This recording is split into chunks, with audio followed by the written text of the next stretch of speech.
I'm CWO4 Victor Pinion, U.S. Navy, retired, telling some stories of my naval career.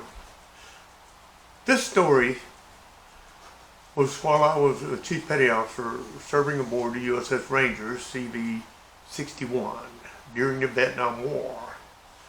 Well, the Vietnam War, as just about everyone knows, was extremely unpopular in our nation, but there were several other things in our nation that occurred that were really bad. Drug problems were rampant. Race problems were rampant. And that war was so unpopular that the military across the board pretty much became severely undermanned. People just weren't joining the military.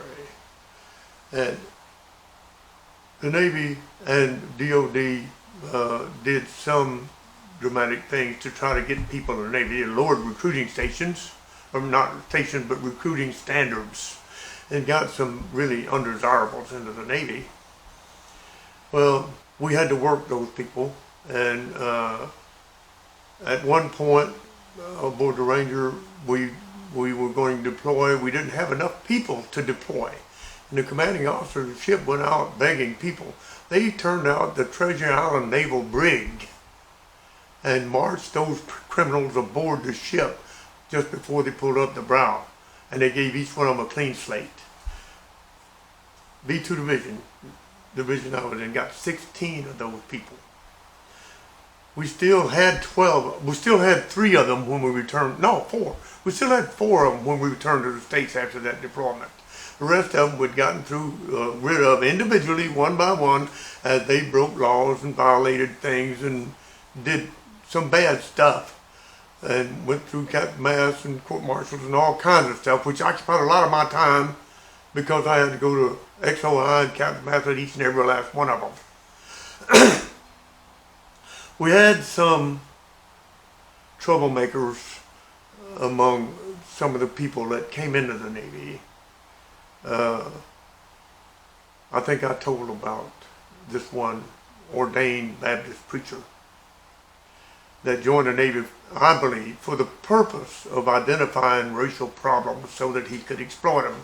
He wanted to be another Martin Luther King, I guess. Man, did he cause a problem. We finally got rid of him. I told this story in another film. We finally did get rid of him. Fortunate, I think, that we did. What we did, our problems continued. Now,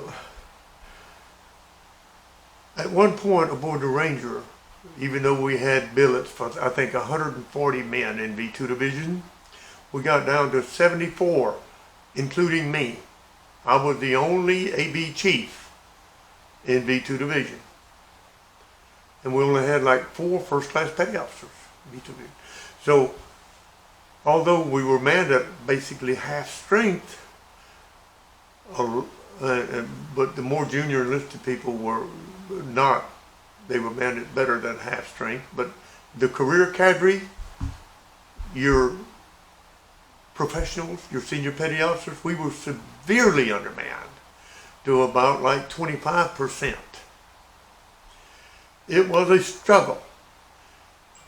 Rampant race problems, rampant drug problems. I believe, and plus the ships, and it was common throughout the aircraft carrier Navy, for the ventilation systems that kept spaces, or supposed to keep spaces reasonably livable, cool, didn't work. And they didn't work for a variety of reasons. Some of them, the motors were froze up, bearings burned out, whatever. Use them. Some of them had been jury-rigged to steal the air to serve other purposes illegally. In any case, we were hot, miserable, undermanned, overworked, severe leadership problems, even though not one of my officer billets in my division was undermanned. All the officer billets, I believe, were properly manned. Not properly manned, but manned with officer bodies. Now I'll qualify that. Even though we had these problems, we had a great deal of machinery maintenance to do with not very many people that knew what they were doing to do it. I'll qualify this more. I'm the only chief. We got a warrant officer, maintenance officer, W-2 maintenance officer, warrant officer, who had never even been stationed aboard a ship that even had catapults. He had also never been to catapult school, but he had made warrant officer because he had been a genuine river patrol boat hero in the Vietnam War. But he was commissioned a chief warrant officer and sent aboard the Ranger as our maintenance officer. This man was totally, absolutely, totally lost.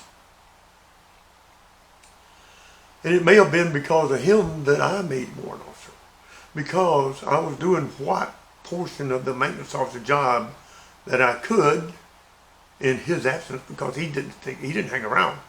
He didn't know what he was doing, therefore he was out of place, misplaced, didn't hang around.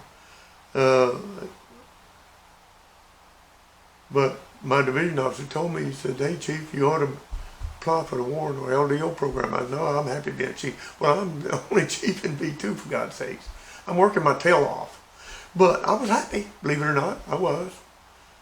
Even though I believed, and I've written about it, that some of the worst prisons in the United States, those convicts lived a better quality of life than we did in the Navy during that era.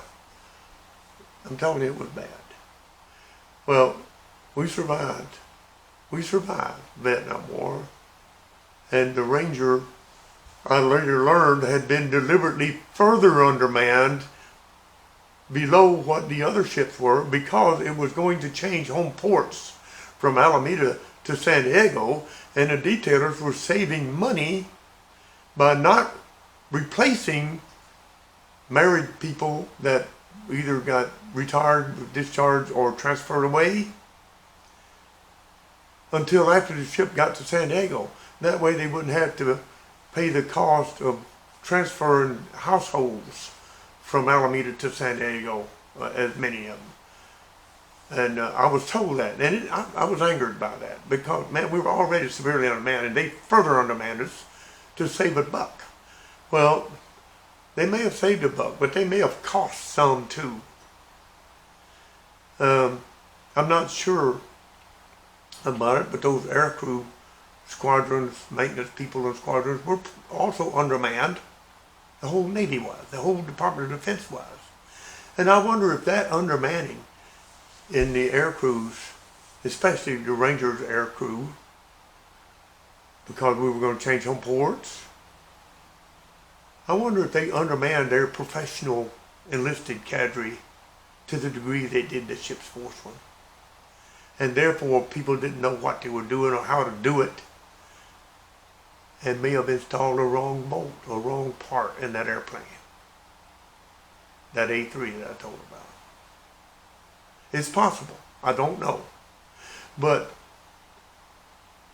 the war and our national leaders, naval leaders' decisions during that time frame, I believe, contribute to that. Okay, I've theorized enough.